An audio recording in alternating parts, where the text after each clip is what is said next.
Yeah.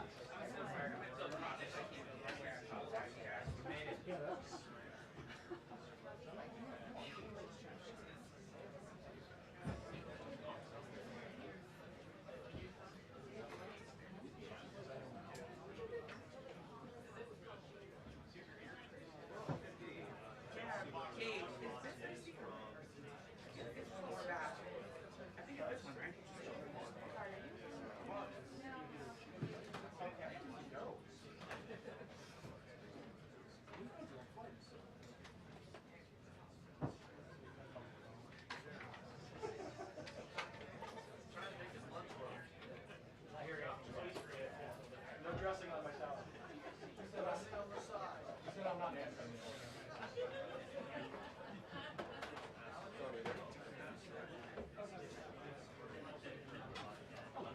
How are you?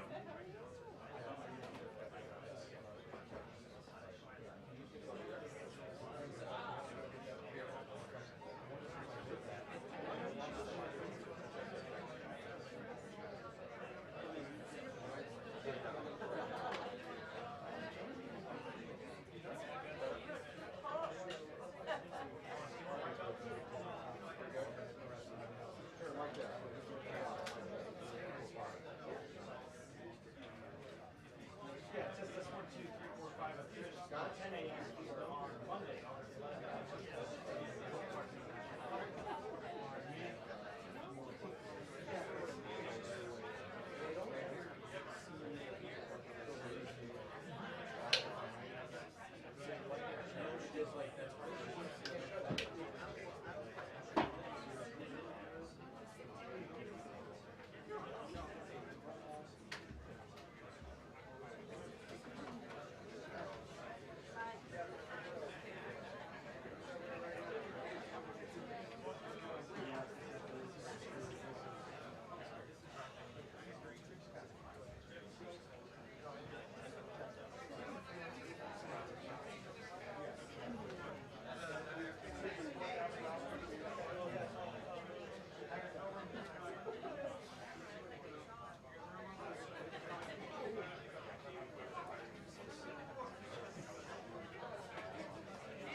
If you need to go live, then you've got that I can do it.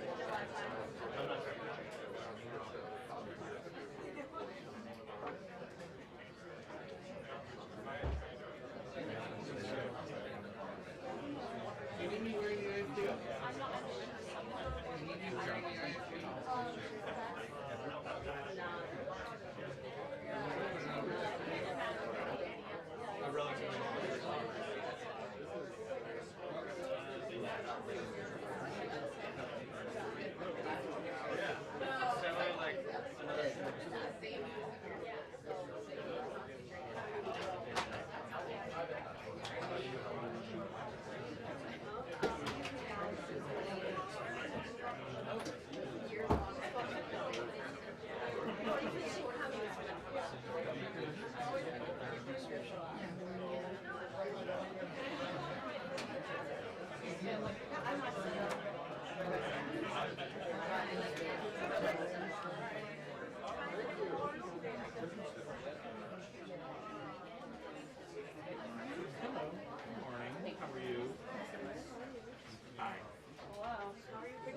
You ever look at the other people's and what they get?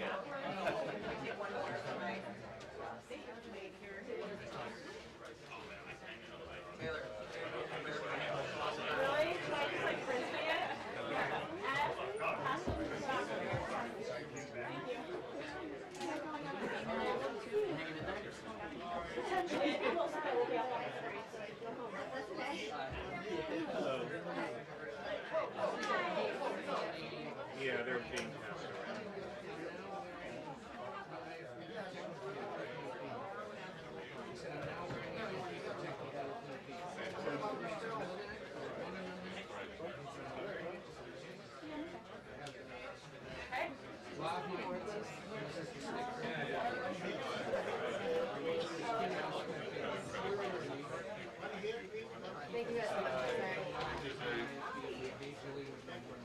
What an adventure it is this morning. Thank you very much. Yeah. Hello.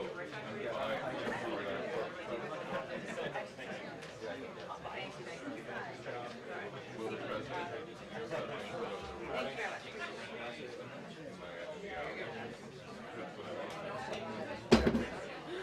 Morning. Hey, morning. Sorry, you guys, pardon me. How are you?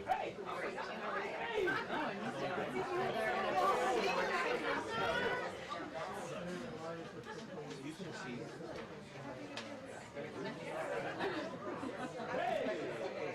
Is this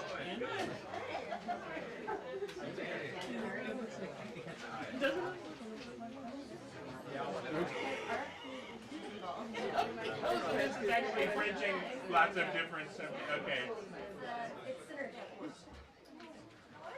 Yeah, and a large soda.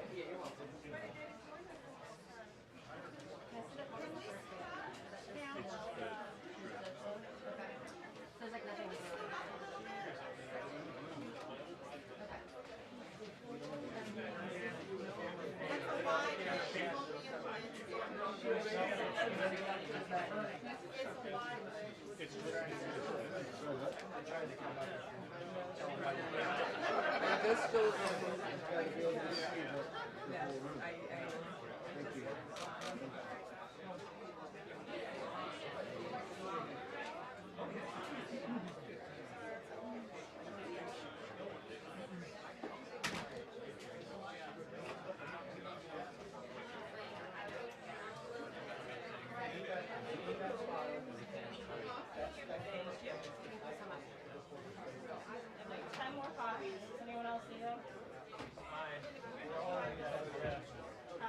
Pass back?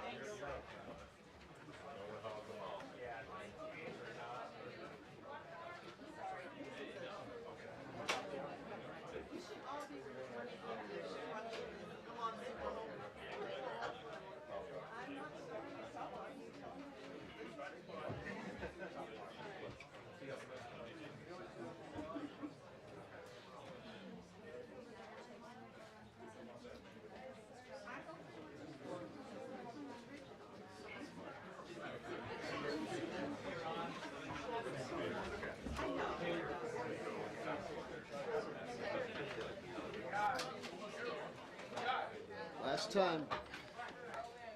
But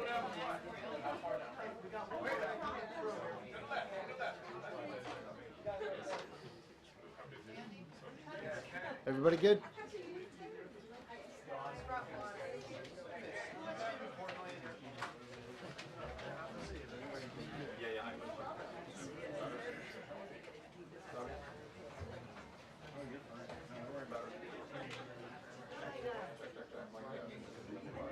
Everybody, hey. Brother, 1, 2.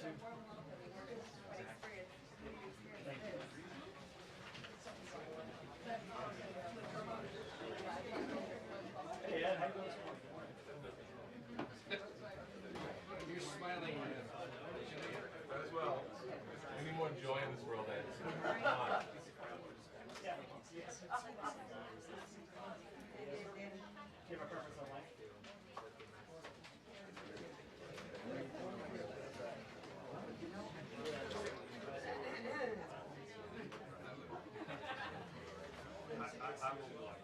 Okay, that would work. That would work. If no longer. Yeah, they will. They said they're going to.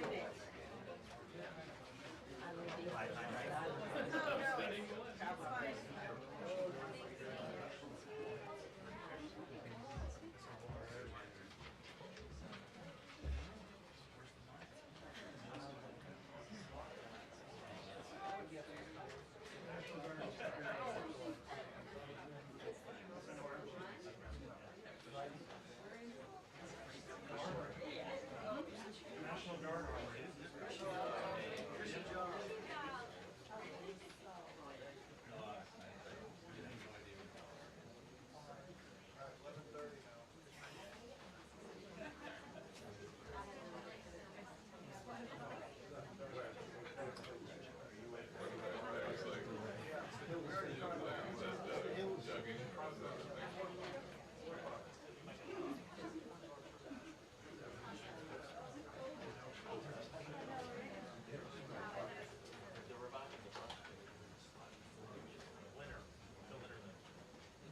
Your shoulder makes an appearance in my photo.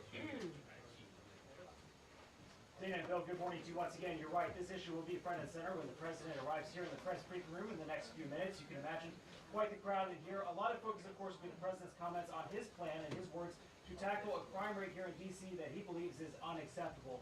Murders, carjackings, robberies, we have seen all sorts of crimes in D.C. since the pandemic. While numbers appear to peak in 2023, we have seen a dip, but the president still believes that the crime in the district, the nation's capital, is still unacceptable. What are we expected to hear from the president today? One will be whether or not the National Guard will actually be deployed on the streets of D.C. Fox hearing up to 1,000 National Guard officials, troops will be made available, but whether that number holds or if it's rolled out all at once is yet to be seen. Over the weekend, we saw a number of federal law enforcement agencies, ICBP, FBI, ATF, out on the streets with D.C. Metro Police, also looking into what's happening on a daily basis. Just over the weekend in Navy Yard, it's a beautiful part of D.C., right near where the Washington Nationals play. We saw a fight break out, lots of teenagers, gunshots, and from that we also saw the city impose a juvenile curfew because so much of the focus, Dana, has been on the younger offenders in the district and whether or not the penalties have been too light for those people, 14, 15, 16, who may be committing crimes. I remember we saw a number of carjackings from the last 2 years or so where it was shocking to find out that it would be a 14 or 15-year-old that would rob somebody at gunpoint and, of course, make off with the vehicle as well. We know that the new U.S. Attorney for D.C. has also been urging the City Council to come in and stiffen some of those penalties. But one of the biggest questions also will be about whether or not the president will have such authority to do what he's likely to unveil here. The White House already giving out a fact sheet of what they say is some of the arrests that were made over the weekend with the help of additional federal law enforcement sources. But one of the other questions would be whether or not we see Congress try to rein in some of D.C.'s self-governing authority that dates back several decades. It's something that Republicans up on the Hill have talked about for a long time, but may not have had the votes to do just that. D.C. has a Democratic mayor, Muriel Bowser, who had been critical of Trump in the past, especially after what happened in early of 2021. But since then, they seem to have found somewhat of a working relationship. She was on another network over the weekend in which she said that the president would be in his authority to send the National Guard out to help with D.C. police, to help with law enforcement. But we've also heard from other D.C. officials, including the sole delegate of D.C. up on Capitol Hill, who believes she does not believe the president has such authority. So obviously the focus will be on what the president is able to implement, what kind of time frame he's looking at. The White House putting out this fact sheet, basically comparing the murder rate of D.C. to other world capitals, looking at Colombia, looking at London, and whether or not those numbers would be acceptable. There's been a lot of talk also about crime this year compared to years past. D.C. police, as well as the mayor's office, has been trying to point that crime is still down from what they saw just a few years ago, but crime before the pandemic still a major issue. And like we talked about the incidents over the weekend, it is still everywhere, whether you're even just leaving the White House, going up in the National Mall area, 8th Street corridor. If you've been to D.C., there is a lot of this area that is absolutely still under a concern for D.C. police. There's also been a question about resources, how many officers left the force after the pandemic. Dana, we'll see if the president weighs in on this, as well as his upcoming summit with Russian President Vladimir Putin on Friday. Dana. All right.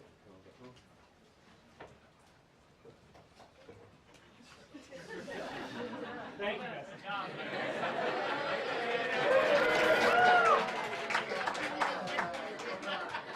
All right, Gabe, no pressure.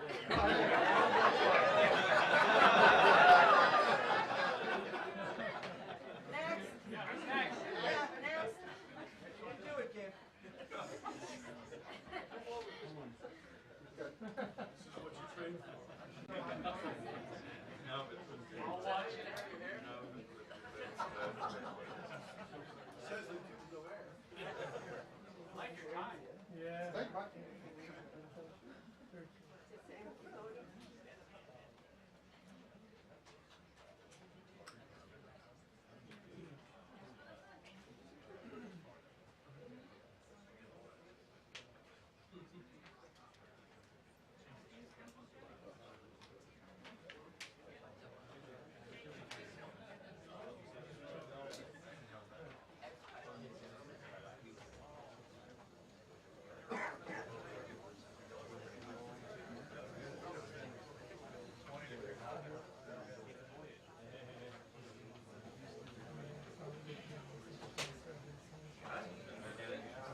very packed briefing room here, and as you mentioned, President, a lot of questions for him about how this deployment of the National Guard might be undertaken.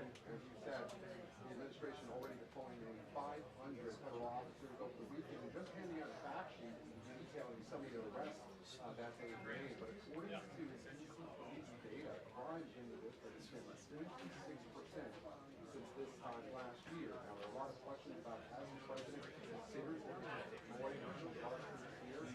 Where might they be deployed? The mayor has been brought into these plans according to a source close to her office. So we're waiting to hear right now, in a few moments, what the president plans to do with that fact sheet handed out by the administration thus far. And a post on social media several hours ago, the president saying that DC will be, quote, liberated today. Now, of course, not as a national topic that we expect to hear from the president. Preparations are underway. High stakes meeting between President Trump and Russian President Vladimir Putin on a major unanswered question right now. Will Canadian President Zelensky be invited to that summit on Friday in Alaska? And what types of concessions might the Russians be prepared to undertake? The president suggesting that Ukraine might have to cede some territory. Of course, that is something that the Ukrainians have long said that they would not be willing to do. So that, along with many other questions on the board, and also reaction to the judge's ruling yesterday.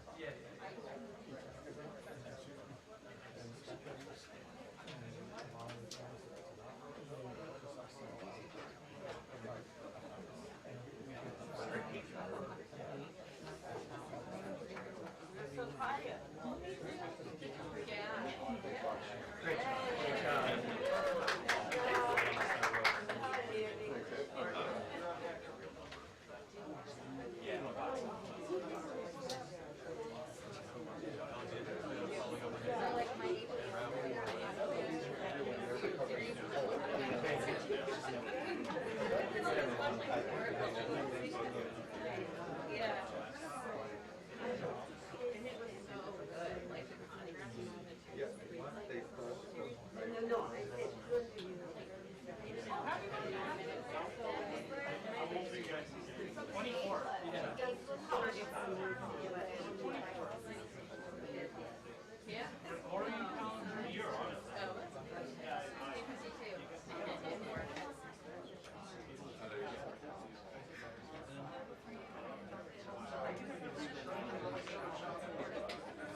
me.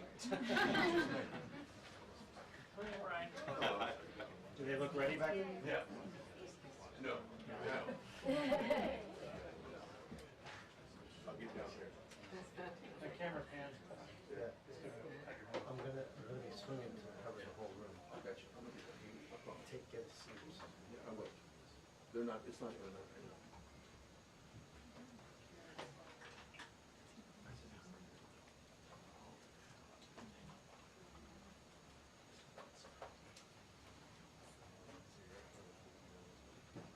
I will get out of the way, I promise you. My big head's not going to block any camera right now.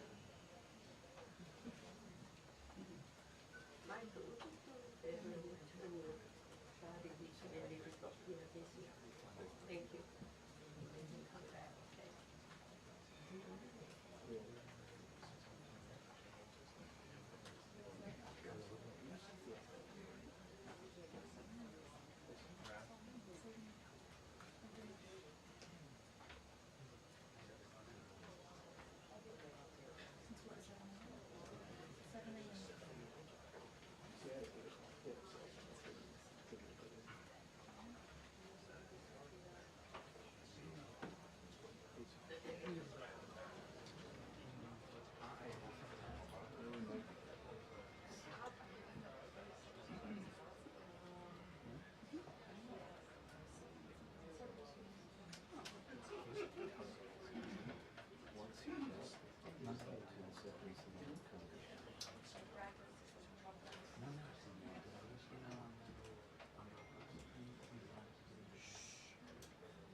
What time?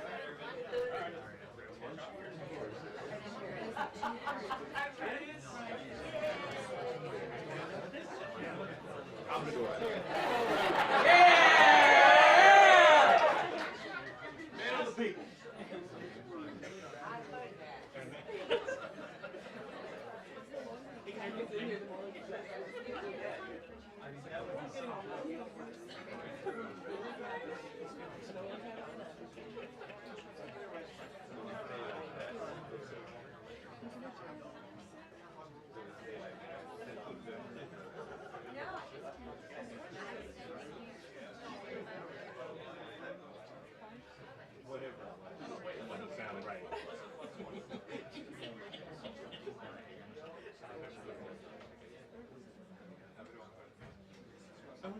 All right. They made no official announcements, so I don't know whatever you heard is going to come from them. So it's still on standby. Thank you very much. Thank you. And everyone will love my second question today that I'm going to ask the president. They're going to love it. Everybody in there will love it. They'll applaud it. That's pretty cool. Whoa. But I was out. I didn't see it. There was literally something right when I saw it. That's, yeah, 100%.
Antes, dice, pues lo posible lo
got it. I'm off camera. Can you hear me?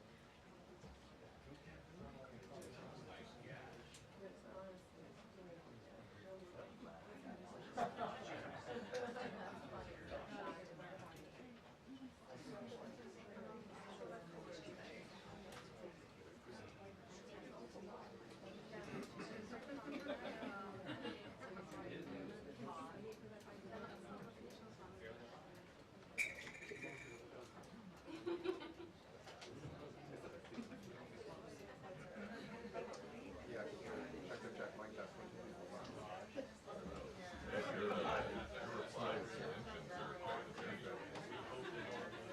All kinds of personalities down there.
Wow.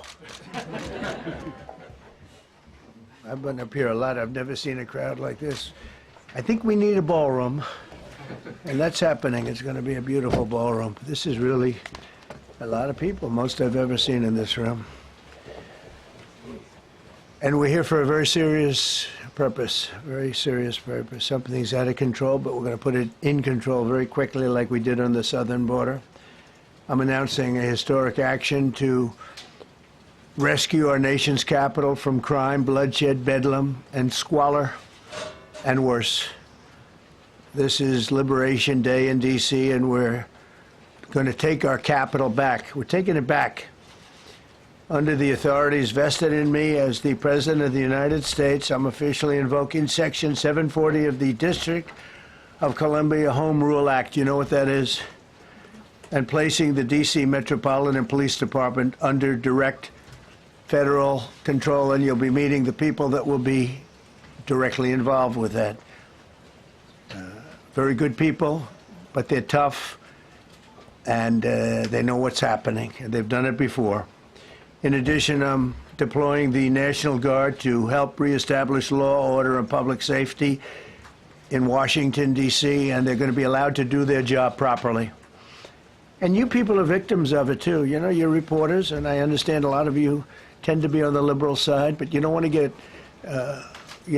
mugged and raped and shot and killed. And you all know people and friends of yours that happened. And so you can be anything you want, but you want to have safety in the streets. You want to be able to leave your apartment or your house where you live and feel safe and go into a store to buy a newspaper or buy something. And you don't have that now. The murder rate in Washington today is higher than that of Bogota, Colombia, Mexico City, some of the places that you hear about as being the worst places on earth, much higher. This is much higher. The number of car thefts has doubled over the past 5 years, and the number of carjackings has more than tripled. Murders in 2023 reached the highest rate probably ever. They say 25 years, but they don't know what that means because it just goes back 25 years. Can't be worse. Our capital city has been overtaken by violent gangs and bloodthirsty criminals, roving mobs of wild youth, drugged-out maniacs and homeless people. And we're not going to let it happen anymore. We're not going to take it. Just like we did on our southern border. Nobody comes through our southern border anymore. 3 months in a row, we had zero. I don't know if that's right, but the people that do the work, it's a very liberal group of people, actually, and they actually said zero for the last 3 months. Nobody thought a thing like that was possible. And, you know, when you say take a look at numbers, I just saw some charts. These are different cities throughout the world. Red is, okay, the red is a place called Washington, D.C. Look at these. Baghdad is, we doubled up on Baghdad. Panama City, Brasilia, San Jose, Costa Rica, Bogota, Colombia, heavy drugs. Mexico City, I mentioned, Lima, Peru, all double and triple what they are. So do you want to live in places like that? I don't think so. I don't think so. And I think the people in this room, if you wrote correctly, you'd see, look at the kind of numbers we have. D.C., 41 per 100,000, number one that we can find anywhere in the world. Other cities are pretty bad, but they're not as bad as that. that where you want to live? The reporters of the world? Juvenile offenders and crimes against persons, as they say. It's getting worse. Not getting better, it's getting worse. And we had a recent indication. There was a story about a man who was just left. He quit because he was asked to do phony numbers on crime. And we're going to look into that. I think Pam is going to be looking into that. But he was asked by the city, I guess, that we don't want to show the real numbers. Let me do numbers so it looks like it's going down. Not going down. And under Biden, it was a disaster. And nobody did anything about it. We're going to do things about it like you wouldn't believe. Every American has a constitutional right to be able to access and petition their government in safety, and countless federal officials and employees likewise have the right to carry out their jobs in peace without being shot. As you know, I lost a very good person a while ago, was shot waiting for his wife. He was in the car. They robbed his car. They shot him. They killed him like it was nothing to it. She was walking to the car. It's a horror show. This issue directly impacts the functioning of the federal government and is a threat to America, really. It's a threat to our country. We have other cities also that are bad, very bad. You look at Chicago, how bad it is. You look at Los Angeles, how bad it is. We have other cities that are very bad. New York has a problem. And then you have, of course, Baltimore and Oakland. We don't even mention that anymore. They're so far gone. We're not going to let it happen. We're not going to lose our cities over this. And this will go further. We're starting very strongly with D.C., and we're going to clean it up real quick, very quickly, as they say. Days ago, a former member of the DOJ staff was savagely beaten by a band of roving thugs after defending a young woman from an attempted carjacking. He was left dripping in blood. He thought he was dead, with a broken nose and concussion. Can't believe that he's alive. He can't believe it. In June, a 21-year-old congressional intern was tragically killed after being hit by a stray bullet in a drive-by shooting. A former Trump administration official named Mike Gill, fantastic person, was murdered last year in cold blood in a carjacking blocks away from the White House. We all knew him. Great person. Waiting for his wife as she was walking to the car. A Democrat congressman was also carjacked at gunpoint not far from the Capitol. And in 2023, an aide to Senator Rand Paul was stabbed in the chest and head by a demented lunatic as he walked down the street, just absolutely for no reason. Horrifically, last July 4th weekend, a 3-year-old girl was shot in the head and killed while sitting in a car near the Capitol. It's becoming a situation of complete and total lawlessness. And we're getting rid of the slums, too. We have slums here. We're getting rid of them. I know it's not politically correct. You'll say, oh, so terrible. No, we're getting rid of the slums where they live. Caravans of mass youth rampage through city streets at all times of the day. There are ATVs, motorbikes. They travel pretty well. Entire neighborhoods are now under emergency curfews. Just this past weekend, gunfire went through, and you saw that, the Navy Yard. I saw it this morning. They saw that they fought back against law. See, they fight back until you knock the hell out of them, because it's the only language they understand. But they fought back against law enforcement last night.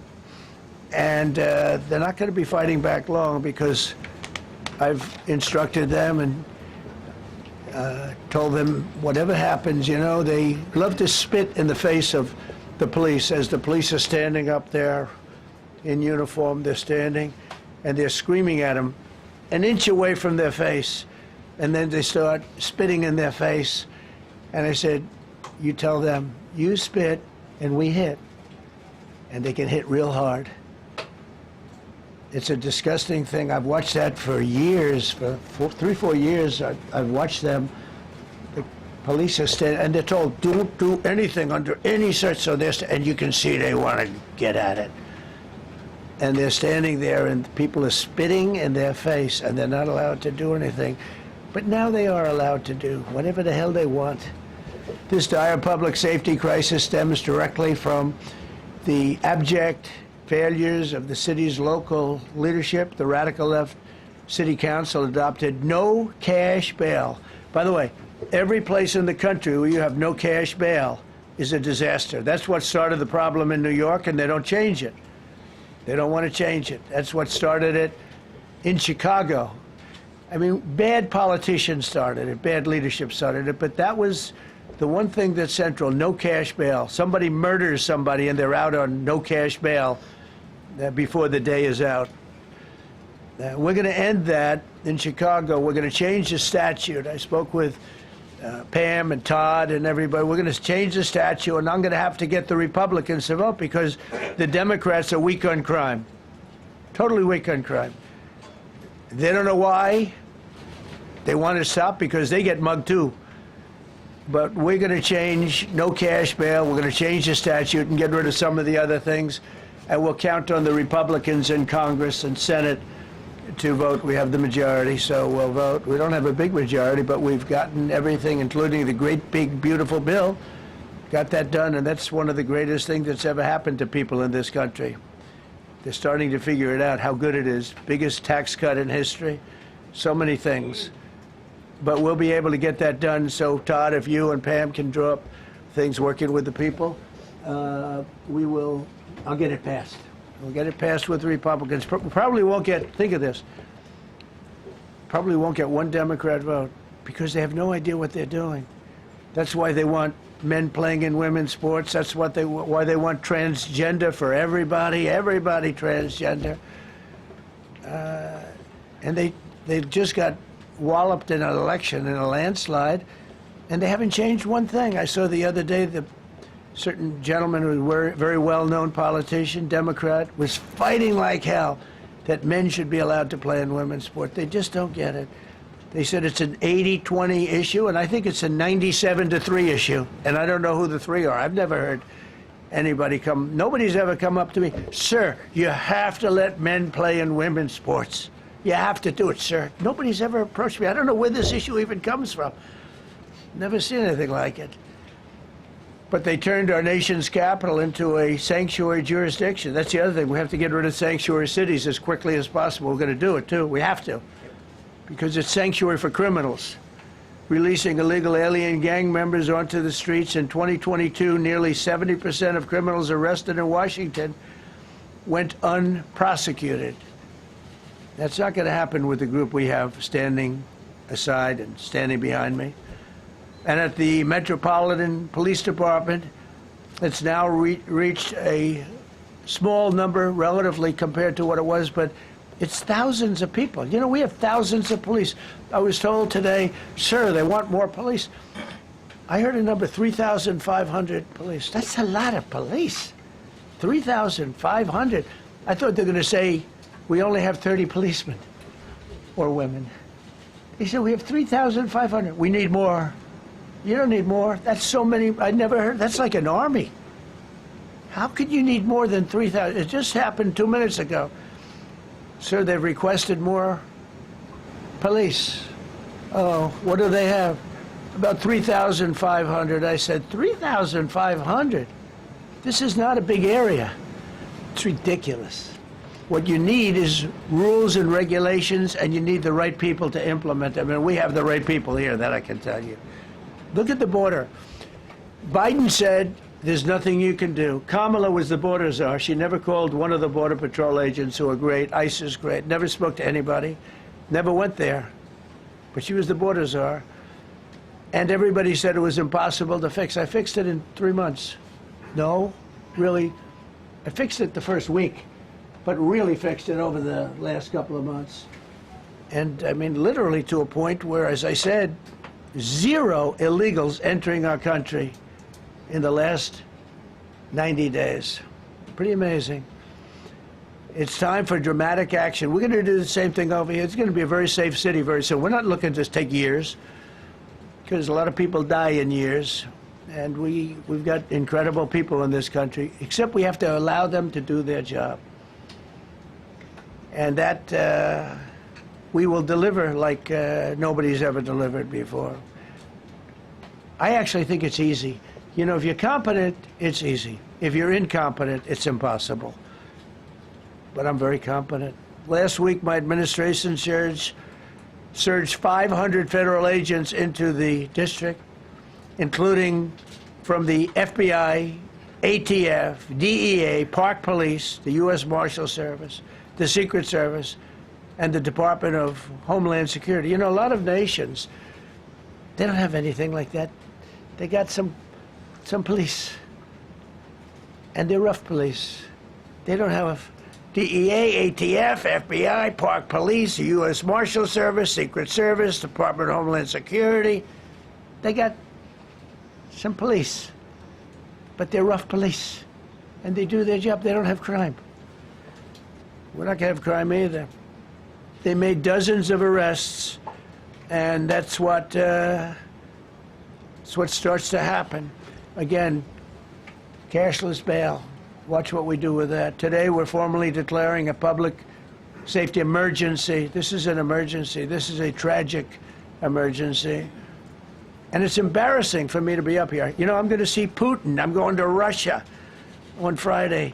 I don't like being up here talking about how unsafe and how dirty and disgusting this once beautiful capital was, with graffiti all over the walls. It's another part of it, by the way, because we're talking about safety, but we're also talking about beautification. We have the most beautiful, potentially, capital in the world. We always had.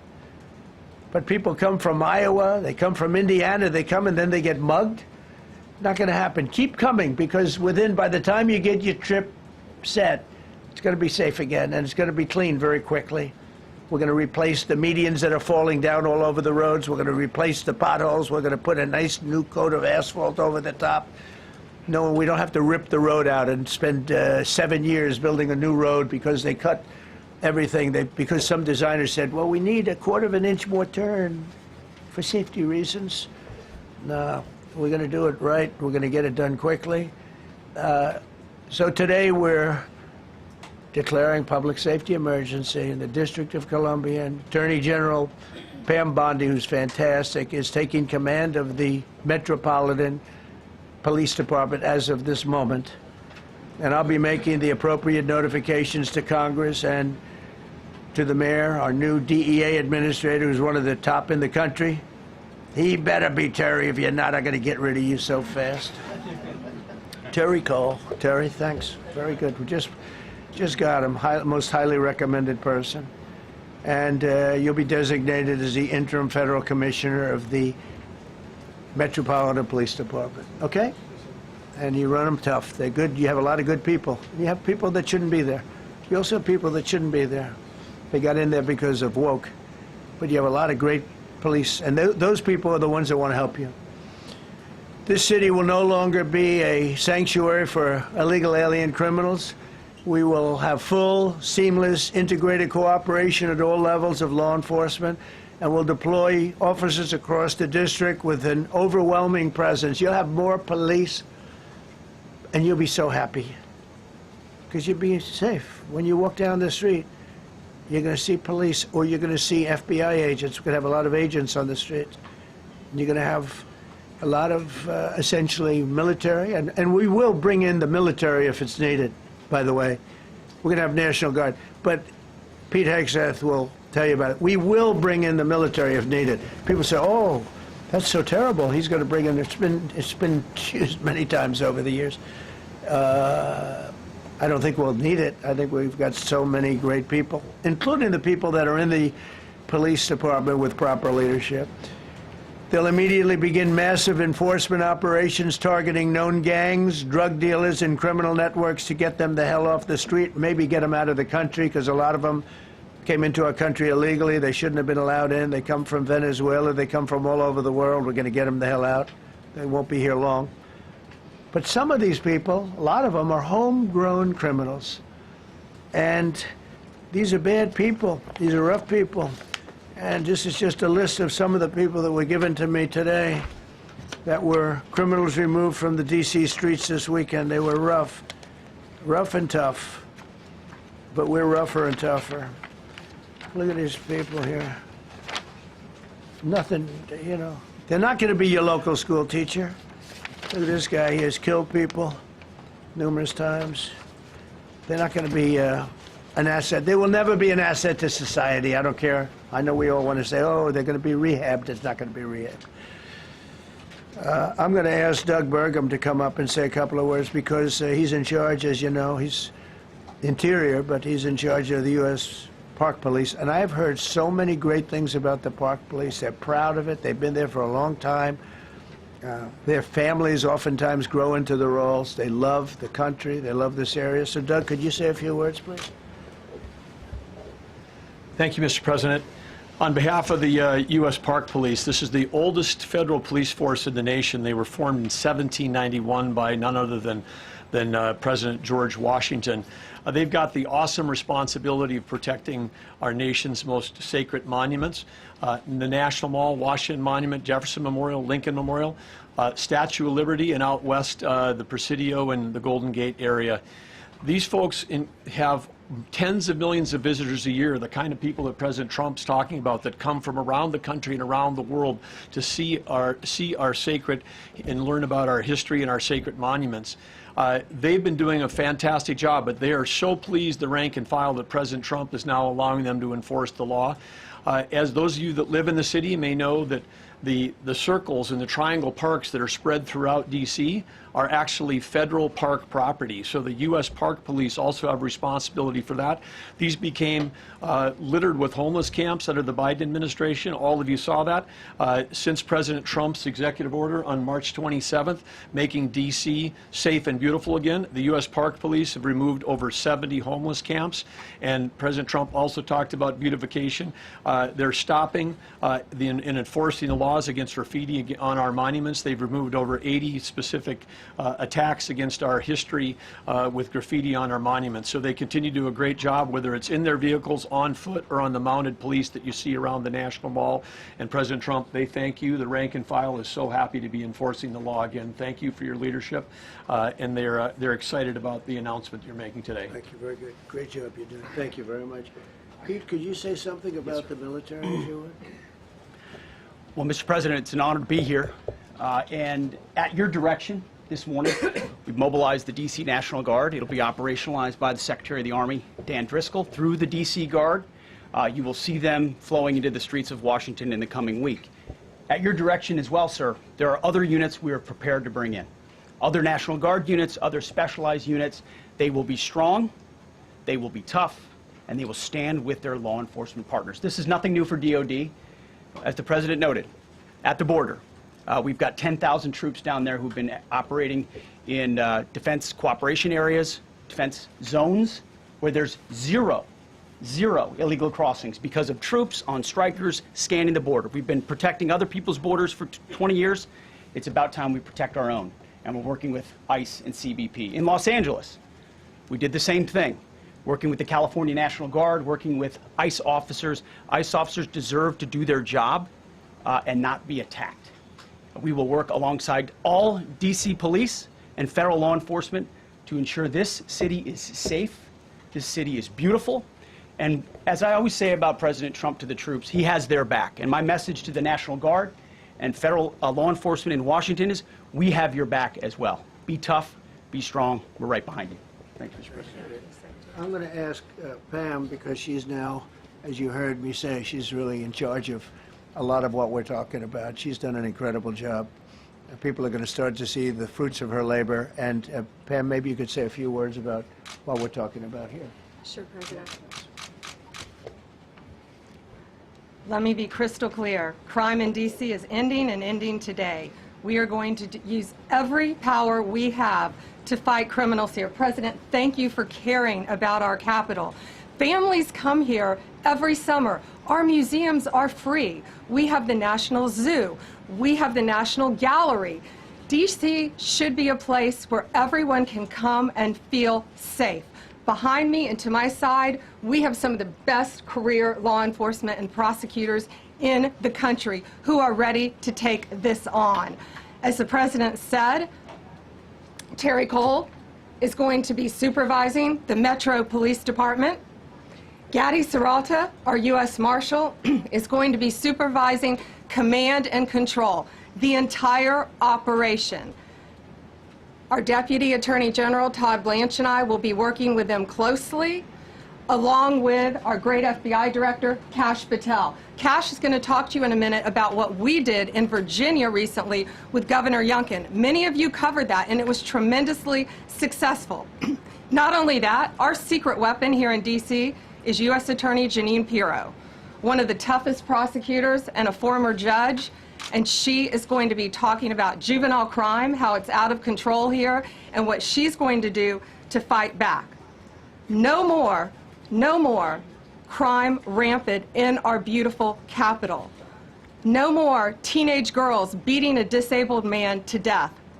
No more of that. No more drive-bys. We're going to do everything we can. And working with the ATF Director Driscoll and Commander of the Army, we're going to all work together. That's what we all do in this room. We work together. We fight. Do not underestimate one person in this room. We're going to make D.C. beautiful. We're going to make D.C. safe again.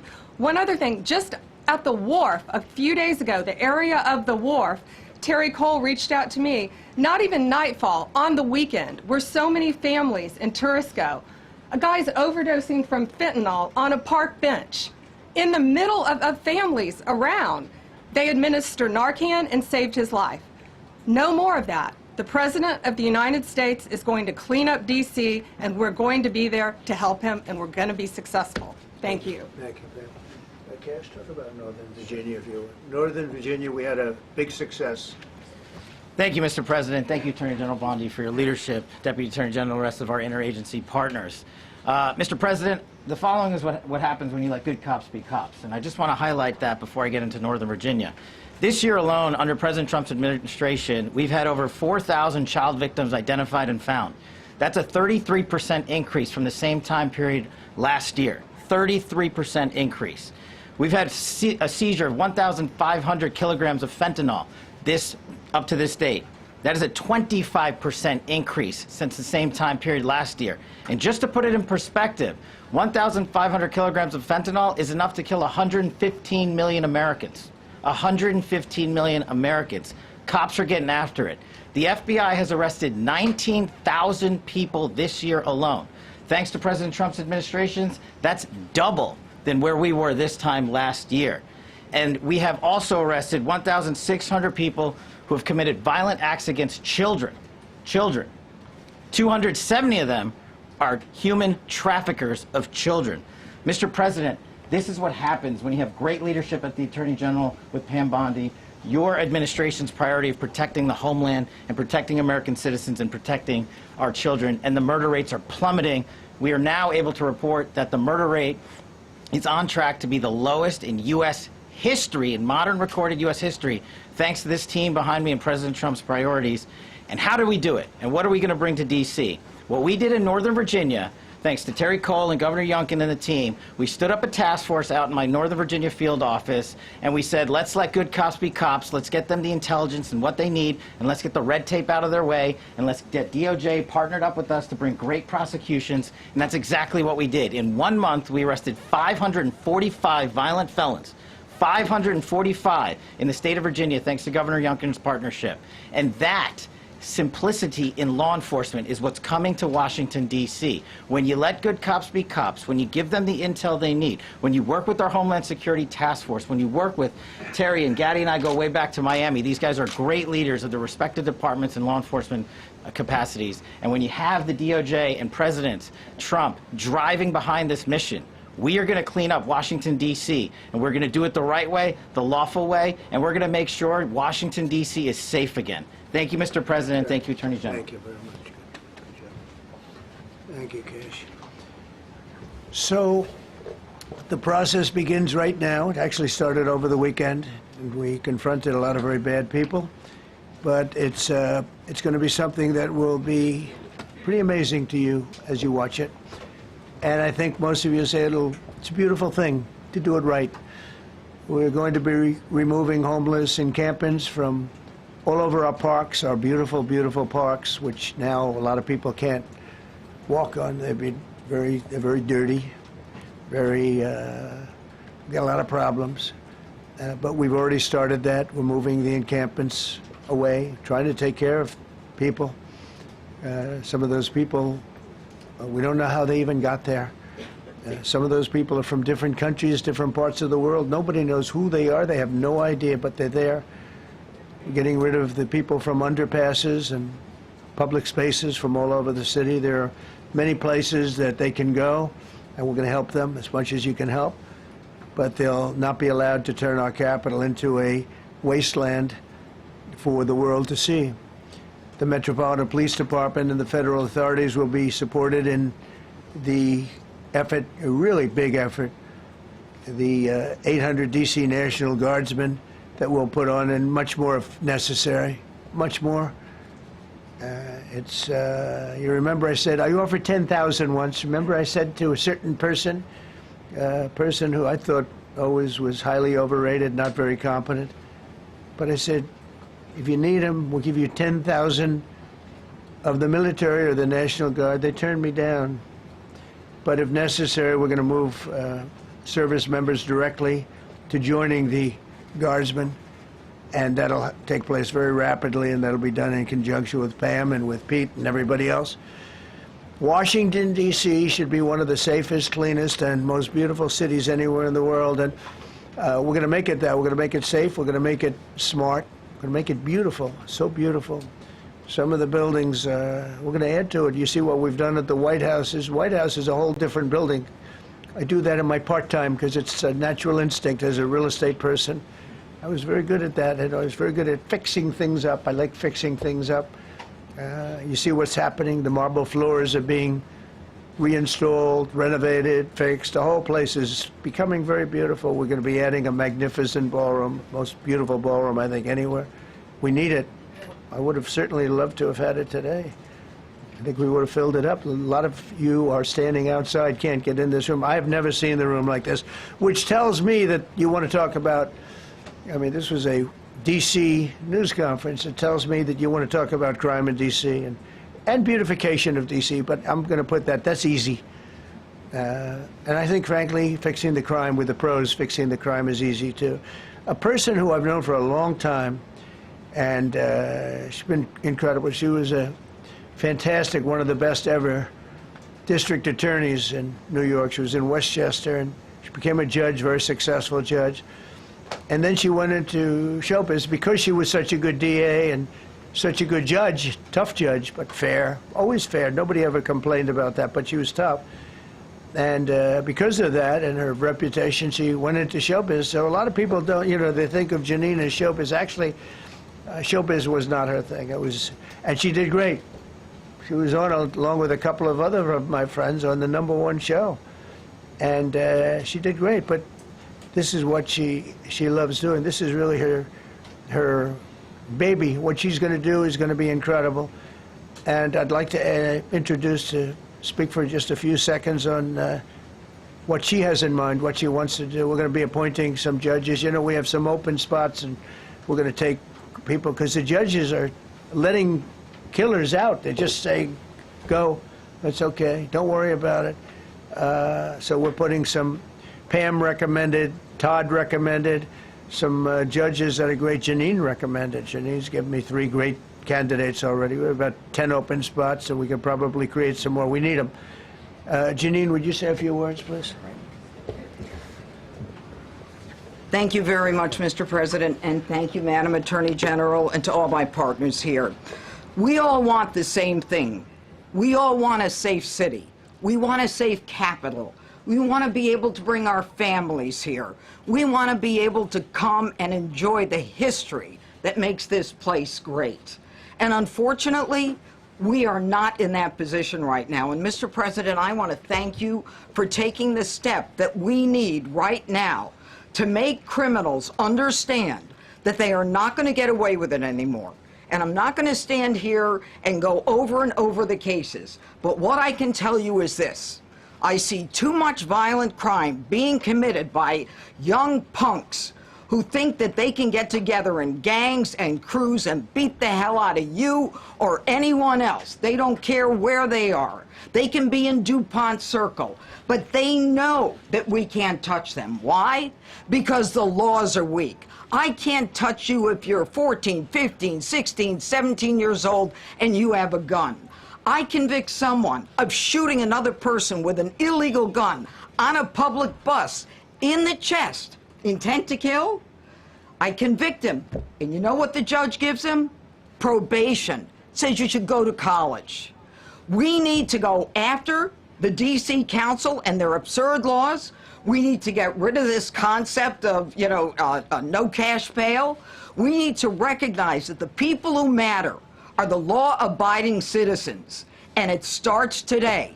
But it's not going to end today, because the president is going to do everything we need to do to make sure that these emboldened criminals understand we see you, we're watching you, and we're going to change the law to catch you.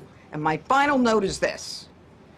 These kids understand that the jurisdiction is through the State Attorney General, Brian Schwab. I did a poster of the young man from Doge who was beaten bloody with a severe concussion, a broken nose.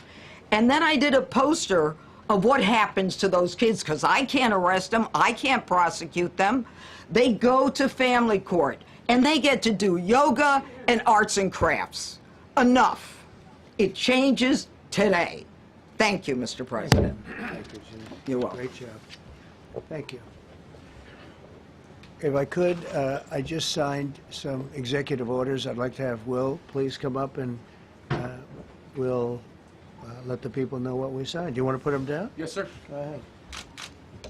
A short while ago in the Oval Office, President Trump signed 2 crucial executive actions to deal with the emergency crime conditions we currently face in the District of Columbia.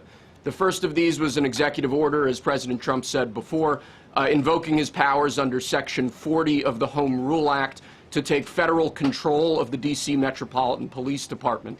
Along with that executive order, President Trump signed the statutorily required notification letters to Mayor Bowser and to the relevant House and Senate committee leaders.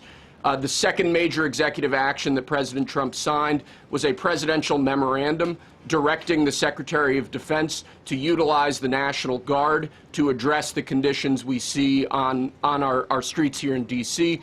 It also authorized the Secretary of Defense to work with state governors to utilize their National Guard units if necessary as well. These are bold, decisive steps intended to combat the out-of-control crime conditions we've seen on D.C.'s streets for far too long, and I, for one, am deeply proud to be part of an administration that's finally coming to terms with these issues, sir. Thank you very much. Sir. Thank you. So, just to conclude, Washington, D.C. should be one of the safest, cleanest, most beautiful places anywhere in the world. It was years ago. We had one problem that was a pretty big problem. The radical left got out of control, and they started trying to rip down statues. And I said, let's go pass a law real fast. We're going to do it real fast, but we were blocked by the Democrats, who do not want safety. Nobody gets it. I don't get it. They don't get it, because they can't get votes. I don't know how they can win an election with this, but they don't want safety. And I found an old statute, very old, early 1900s, that said if you so much as touch or even think about destroying a statue or a monument in Washington, D.C., you go to jail for 10 years with no probation, no anything. In other words, slightly different than we have today. Today we have cashless bail. There you get jailed 10 years. No curtailed sentence, 10 years. And we took it out. Nobody used it. It was never used because, it's harsh. And you remember they started to rip down the statue of Abraham Lincoln. I said, that's a tough one to rip down. He was pretty good, Pam. I think he was pretty good. When the ropes started going around Abraham Lincoln to pull him down, Andrew Jackson, others, and they were heading to the Jefferson Memorial, Thomas Jefferson. They're going to do a big number there. I said, it's time. And I signed that statute immediately. We had it updated. We made it use the same language, all passed by Congress. And I announced it's 10 years in jail, no probation, no anything, 10 years, no curtail sentence if you touch, so much as touch a statue in Washington, D.C. And it was an amazing sight, beautiful sight. Everybody just left. The ropes were hanging around Andrew Jackson, and there were 2 ropes around Abraham Lincoln. They left the rope, but everybody just left. And that was the last problem we ever had. You know, that was the last problem that we ever had with the statues. They were going wild, and somebody came to me and said, "Sir, in 1910, I don't want to give you an exact because you'll say, Donald Trump gave us wrong dates around like early on. You know, if I'm slightly off, they make you sound a little bad. So I won't put myself in that position. I won't put you in that position because I think everybody agrees with what we're doing today. But when I signed that thing, it was like a miracle. Everybody left. They were gone. They were starting to march down. They started the march toward Thomas Jefferson. And I figured he was always going to be safe. But they found something with him, and they found something with Abraham Lincoln. And even in the name George Washington in California, numerous places changed the name of George Washington High School and various other places. They took George Washington's name. This was a sick, woke culture that I think we've largely ended. And a lot of those people that were woke are now turning out to be the opposite. I won't go so far as to say MAGA. It's a very special category. But they've gotten out of that. But we have people that love this country, and they love this really beautiful capital. It is. I flew over it the other day, and I said, what a beautiful place. But if there's crime all over the streets, when you get there, it doesn't look so beautiful. But we're going to make it beautiful again. We're going to fix it with crime, and we're going to also, as we're doing that, we're going to start doing things that we know how to do, that I know how to do better than anybody, I guess, because of my experience from previous life. But not only are we stopping the crime, we're going to clean up the trash and the graffiti and the grime and the dirt and the broken marble panels and all of the things they've done to hurt this city. And we're going to restore the city back to the gleaming capital that everybody wants it to be. It's going to be something very special. All of these people are really tough. Could I shake your hand, Gaddy, please? You're going to be so important here. You're going to be that guy. I hope I don't have to fire him in 2 weeks because he's too soft. I don't think he's too soft. If I do, I will, though. Is it okay if you're soft, weak, and pathetic, like so many people? I will fire you so fast. You're not going to have to worry about that. No, I think you're going to do a fantastic job. And everybody in this room, they may not express it, but they all want that to happen. You know, they want to be safe, and they have families too. So it's an honor to have such a large group. I've done this for years now, hard to believe. I've never seen this room so packed. In fact, I'm sure it's a violation of every fire code. But we'll let you stay anyway. You're taking a chance. And with that, we'll say, maybe if you could, oh, wow. We could be here all day long. If we could keep the first questions, perhaps, to this subject, and then we'll go on to a few others. Please. Mr. President, thank you so much. Can you talk about how personal of an issue this is? We talked about flying over the Washington Monument and seeing the pride of what D.C. is, and do you believe that the status of the city, the cleanliness, the way that crime is low, is a direct reflection on how the country is run? Yeah, I do. I think the Capitol, look, everyone comes here. They're all coming. All the leaders, they're all wanting to come. And I say it, I've said it again, but I'm really just quoting other leaders from NATO, from the Middle East, King of Saudi Arabia, Qatar, UAE. I was over there. We brought back $5.1 trillion of investment into our country. But a month and a half ago, I was at NATO. We had a great thing. They agreed to put up 5% instead of 2%. 2% they didn't pay, 5% is already paid. We had a great meeting, and they all said the same thing. They said our country was dead. They thought our country was gone. 1 year ago, they said your country was dead.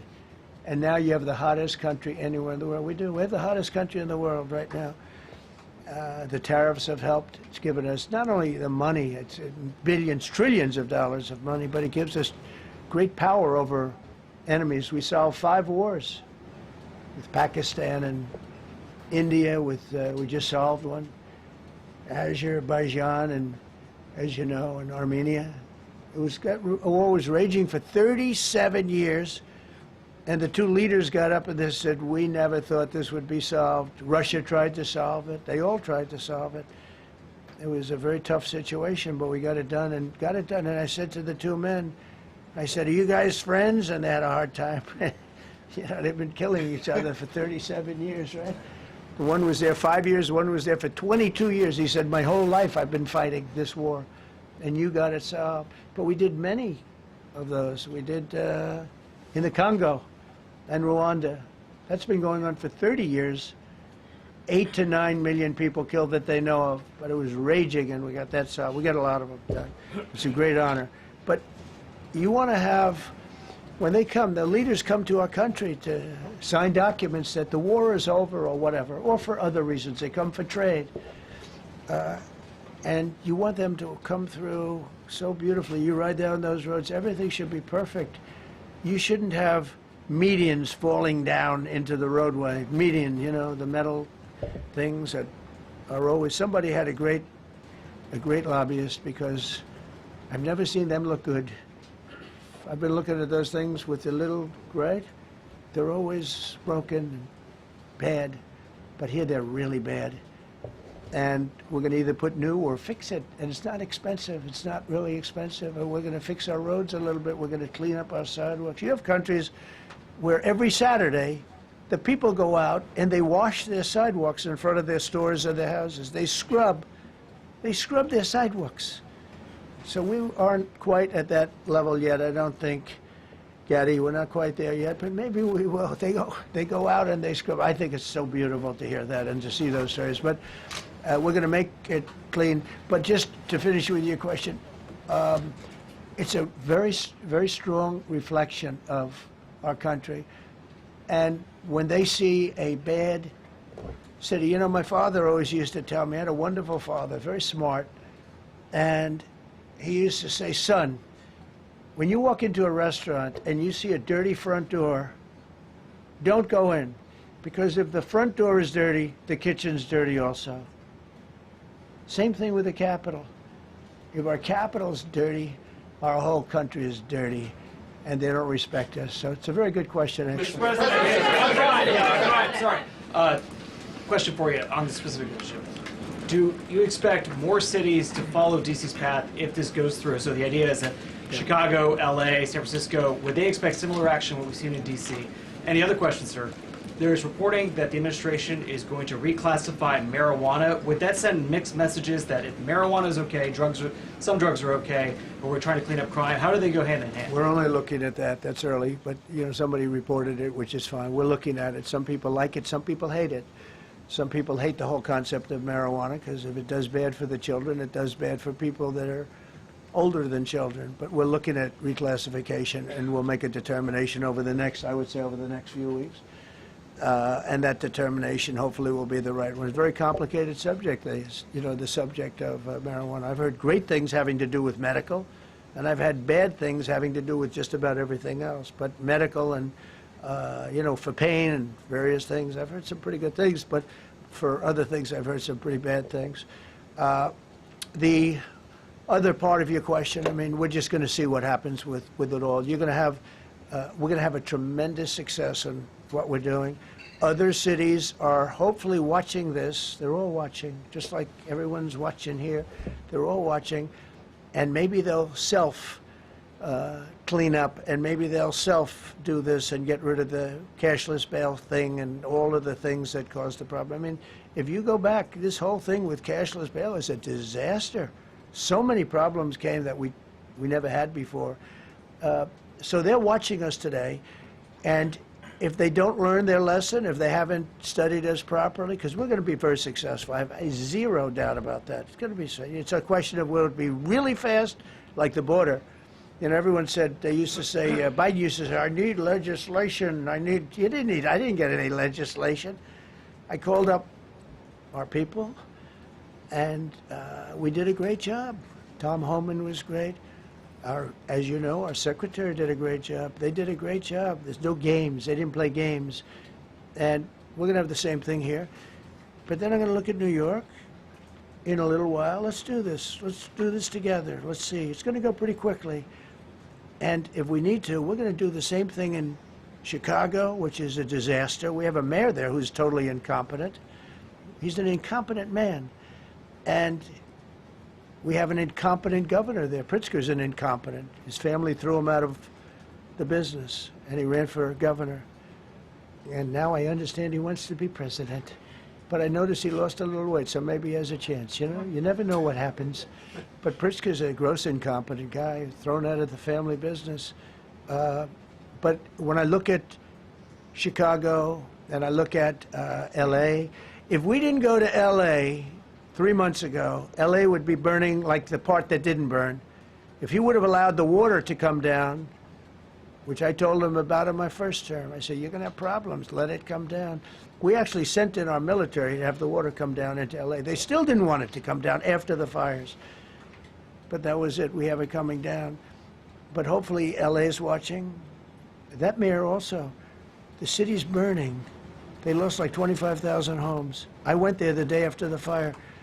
You were there, and I saw people standing in front of a burned down home. It was, their homes were incinerated. They weren't like, even the steel was literally, it was all warped and literally disintegrated because of the winds and the flame and the whole thing, like a blowtorch.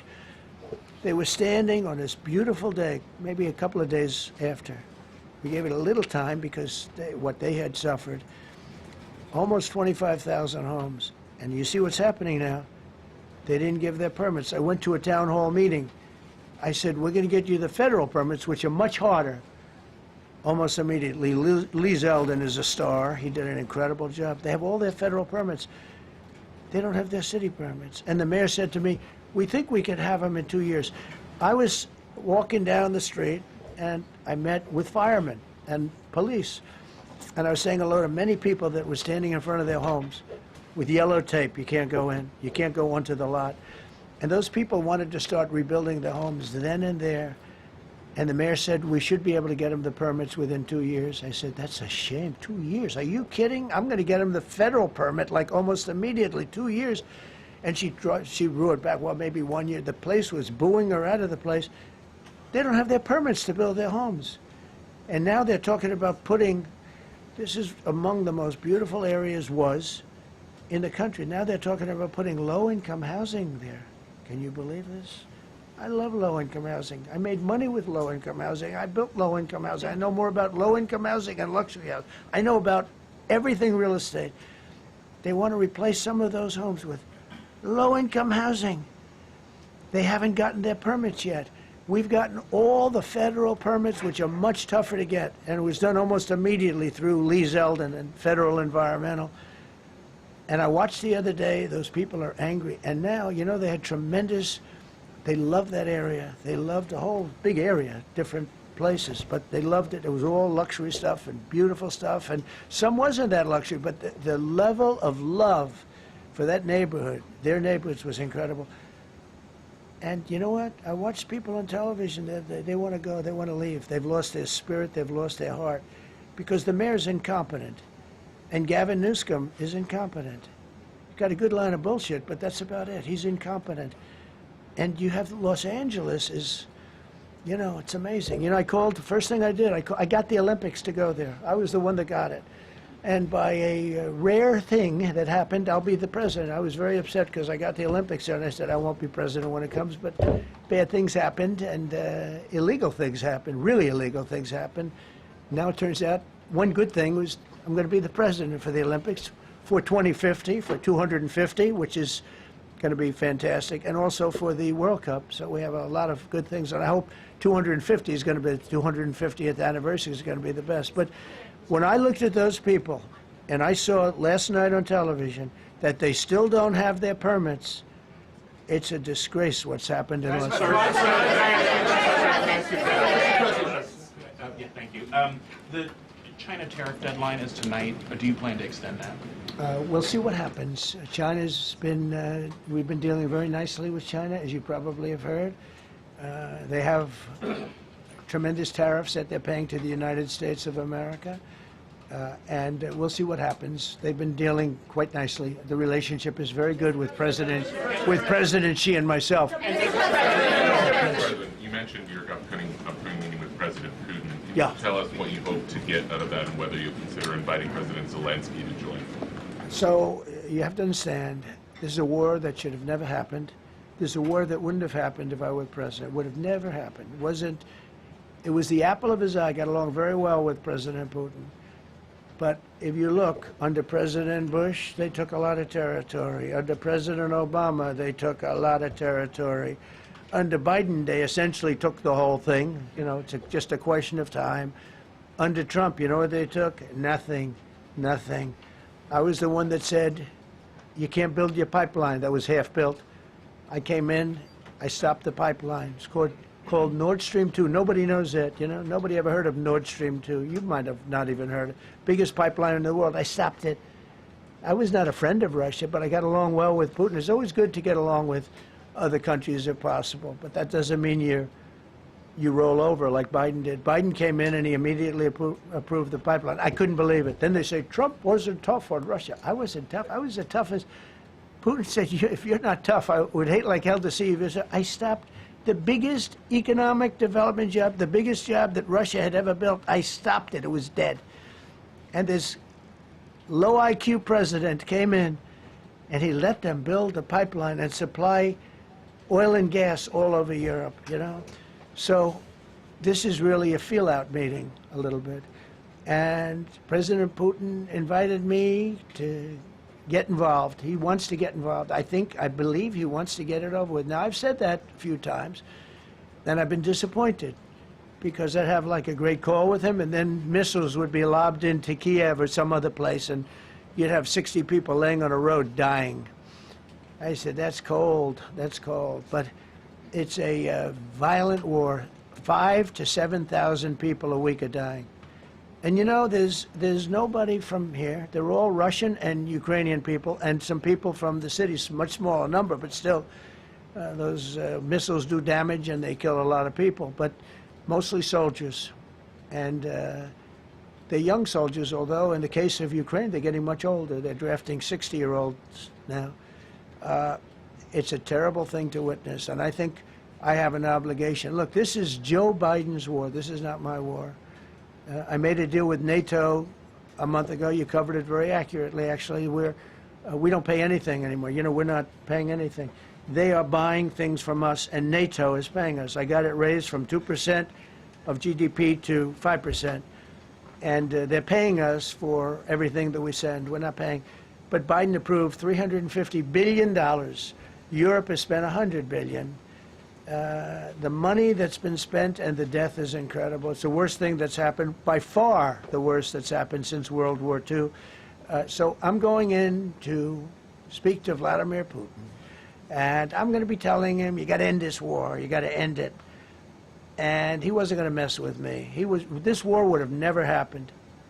You know, we had a discussion about it one time, and we never had that discussion again. Would have never happened. And when the election was rigged, and then Biden took office, which was barely took office, the auto pen took office, bad things started happening. Bad things, stupid things were said. And it ended up in a war. And you know, and I don't believe this will happen anymore because I have that pretty well covered. This could end up in a third world war. This could have been a third world war. I don't think that's going to happen now. But I thought it was very respectful that the president of Russia is coming to our country as opposed to us going to his country or even a third-party place. But I think we'll have constructive conversations. Then after that meeting, immediately, maybe as I'm flying out, maybe as I'm leaving the room, I'll be calling the European leaders who I get along with very well. And, you know, I have a great relationship, I think, with all of them. And I get along with Zelensky, but, you know, I disagree with what he's done. Very, very severely disagree. This is a war that should have never happened, wouldn't have happened. But I'll be speaking to Zelensky. The next meeting will be with Zelensky and Putin, or Zelensky and Putin and me. I'll be there if they need, but I want to have a meeting set up between the two leaders. I was a little bothered by the fact that Zelensky was saying, well, I have to get constitutional approval. I mean, he's got approval to go into war and kill everybody, but he needs approval to do a land swap, because there'll be some land swapping going on. I know that through Russia and through conversations with everybody, to the good, for the good of Ukraine.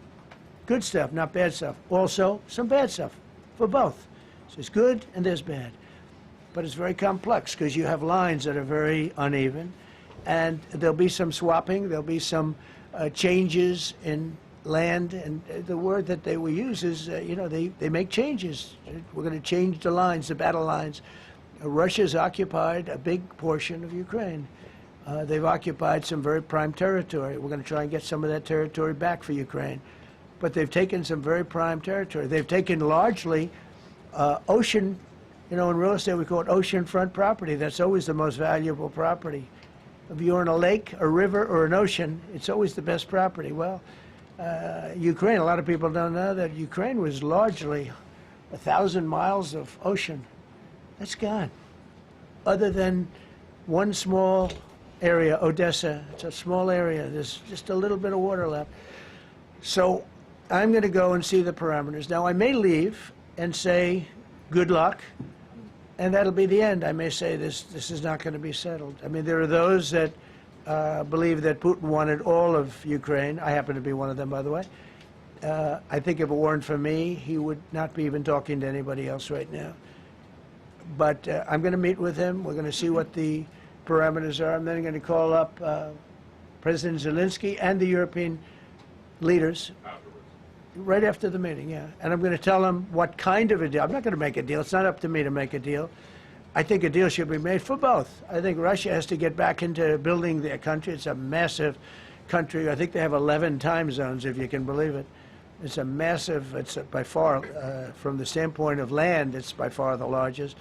They have tremendous potential in Russia to do well. They're not doing well. Their economy is not doing well right now because it's been very well disturbed by this. It doesn't help when the President of the United States tells their largest or second largest oil buyer that we're putting a 50% tariff on you if you buy oil from Russia. That was a big blow. And then they say, gee, he wasn't so tough. Nobody else would have done that.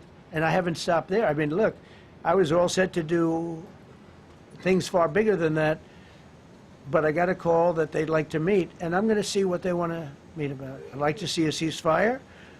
I'd like to see the best deal that could be made for both parties. It takes two to tango, right?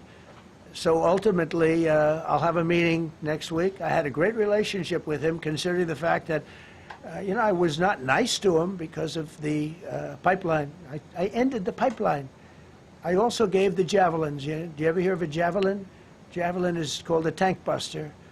They say that Obama gave them sheets and I gave them javelins. If it weren't for me, all those tanks that were destroyed at the first days of the war because the tanks got stuck in the mud, some commander made a better. They would have been in Kiev in 4 hours going down the highway. But a Russian general made a brilliant decision to go through the farmland instead. And they just had torrential rains, and the rains were so bad, and it was mud, and those tanks got stuck in the mud. I don't know who that general is, but knowing Vladimir, he's probably not around any longer because all those tanks were stuck in the mud, and they went along with the javelins. I gave them the javelins. You know that, right? I gave them javelins. They gave them sheets. But I'm going to meet with President Putin, and we're going to see what he has in mind. And if it's a fair deal, I'll reveal it to the European Union leaders and to the NATO leaders, and also to President Zelensky. I think out of respect, I'll call him first, and then I'll call them after. And I may say, lots of luck, keep fighting, or I may say we can make a deal. If not, I will tell you this. I've seen a poll coming out of Ukraine. 88% of the people would like to see a deal made. And if you go back 3 years, everybody was gung-ho for war. Everybody's gung-ho for war until you have it. It's an amazing thing. I had it with a couple of countries where I couldn't get a deal done with one particular country, and I just couldn't. The guy's great. He's a friend of mine, great, good leader, tough as hell. I couldn't get the deal done, and then he went into war for a short period of time. You know where I'm talking about. First term. And it was nasty, guys being killed all over the place. And he went through 1 week of war, and I was able to get the deal done. He said, this is nasty. Yes, please. Yeah, just to follow up on what you were saying there. First of all, Volodymyr Zelensky is not invited on Friday? He wasn't a part of it. I would say he could go, but he's gone to a lot of meetings. You know, he's been there for 3.5 years, nothing happened. And what is the definition? I mean, do you want somebody that's been doing this for 3.5 years? What's the definition of a good deal? I'll tell you after I hear what the deal is. Because there could be many definitions. You know, you're talking about a very large and complex situation. Now, I tell you, the war that I just settled with Azerbaijan and with, as you know, and Armenia was almost as complex as this one, having to do with routes, trade. Meeting on Friday with Vladimir Putin. Well, we're going to have a meeting with Vladimir Putin, and at the end of that meeting, probably in the first 2 minutes, I'll know exactly whether or not a deal can be made. How will you know that? Because that's what I do. I make deals. Mr. President. Please, go ahead. Yeah, thank you, Mr. President. I'm going to ask you 2 questions, one about China, one about Russia, if I could. On China, your administration agreed to send the most advanced or advanced NVIDIA and AMD chips. No, obsolete. No. Obsolete chip. Well, and then 15% of the profits. You mean the 20s? No. This is an old chip that China already has. And I deal with Jensen, who's a great guy, and NVIDIA. The chip that we're talking about, the H20, it's an old chip. China already has it in a different form, different name, but they have it. Or they have a combination of two will make up for it and even then some. Now Jensen Jensen's a very brilliant guy, and Jensen also has a new chip, the Blackwell. Do you know what the Blackwell is? The Blackwell is super duper advanced. I wouldn't make a deal with that, although it's possible I'd make a deal, a somewhat enhanced in a negative way Blackwell. In other words, take 30% to 50% off of it. But that's the latest and the greatest in the world. Nobody has it. They won't have it for 5 years. But the H20 is obsolete. You know, it's one of those things. But it still has a market. So I said, listen, I want 20% if I'm going to approve this for you, for the country, for our country, for the U.S. I don't want it myself. You know, every time I say like 747, I want, yeah, for the Air Force. So I just wanted, so when I say I want 20, I want for the country. I only care about the country. I don't care about myself. And he said, would you make it 15? So we negotiated a little deal. So he's selling a essentially old chip that Huawei has a similar chip, a chip that does the same thing.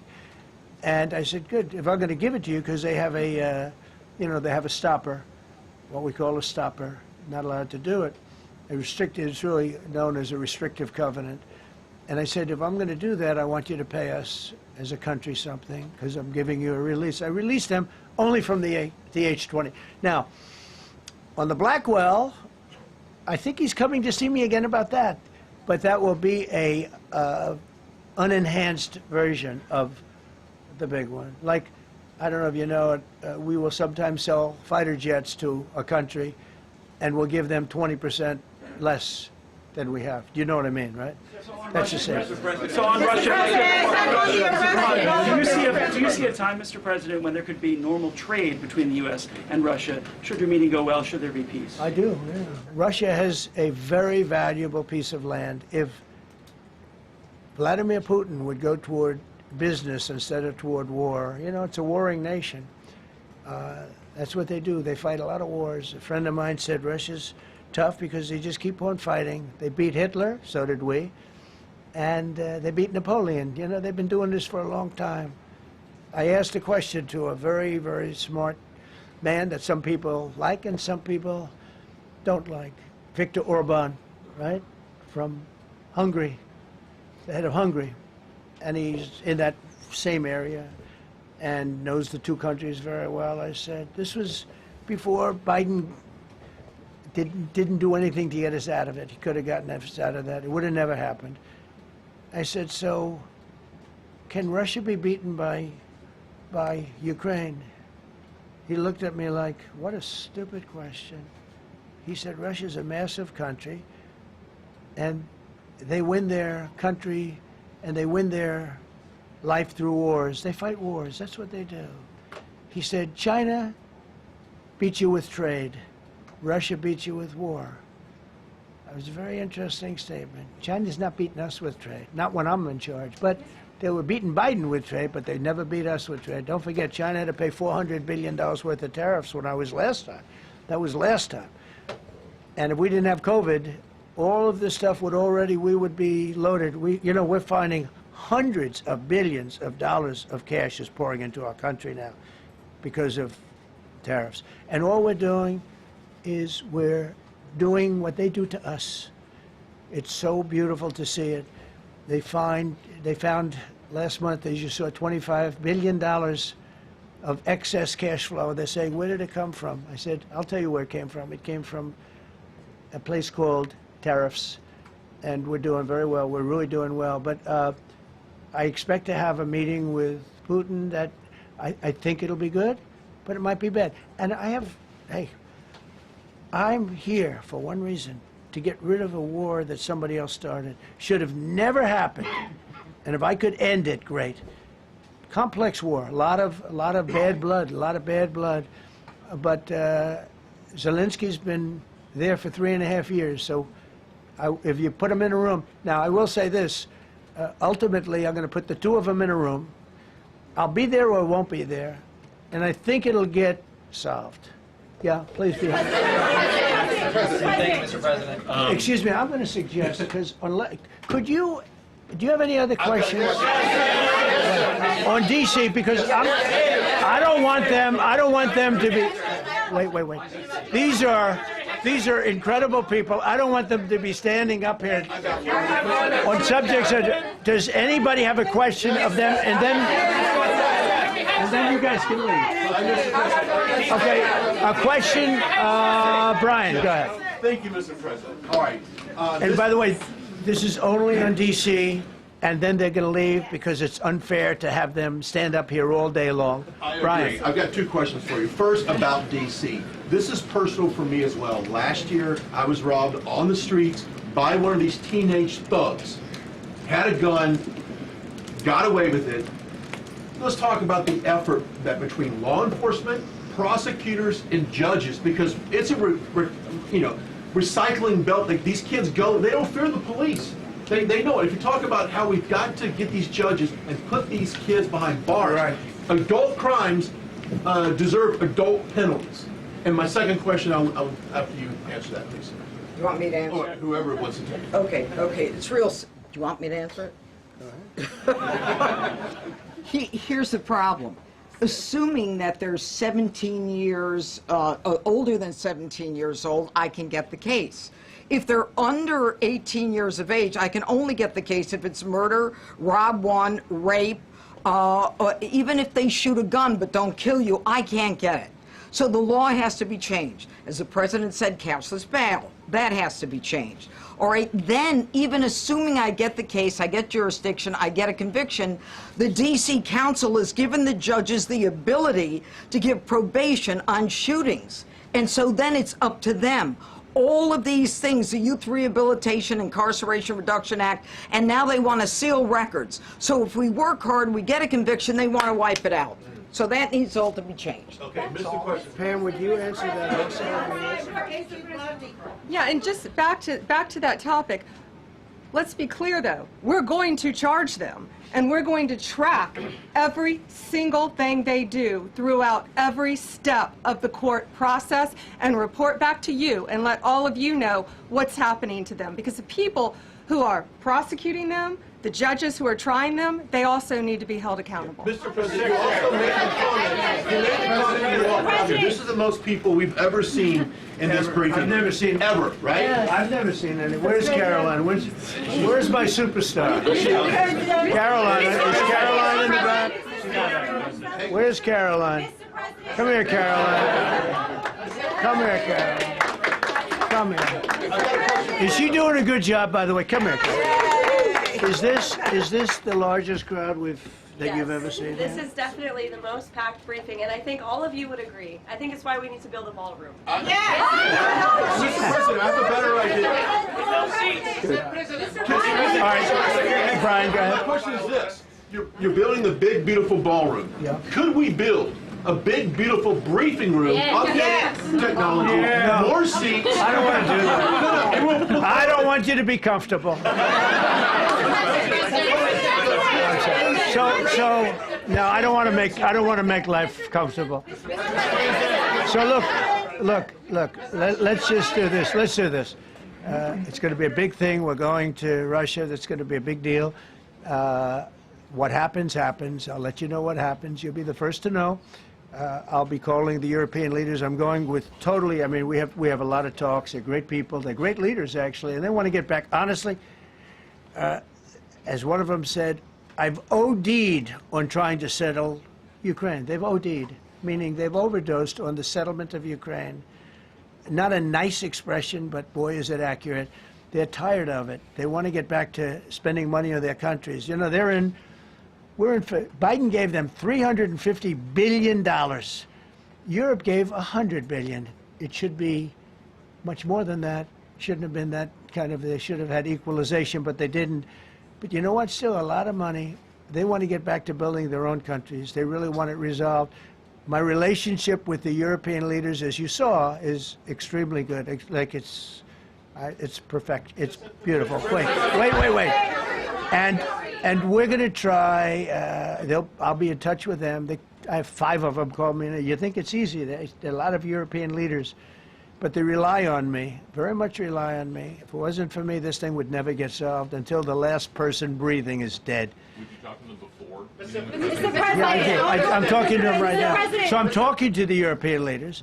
I'll be talking to President Zelensky. I'm going to get everybody's ideas. I go into that thing fully loaded right up there, and we're going to see what happens. Now, I think one of 2 things is going to happen. It's going to be a good meeting, and we'll go a step further. We'll get it done. I'd like to see a ceasefire very, very quickly. Very quick. I'd like to see it immediately, but I'd like to see it very quickly.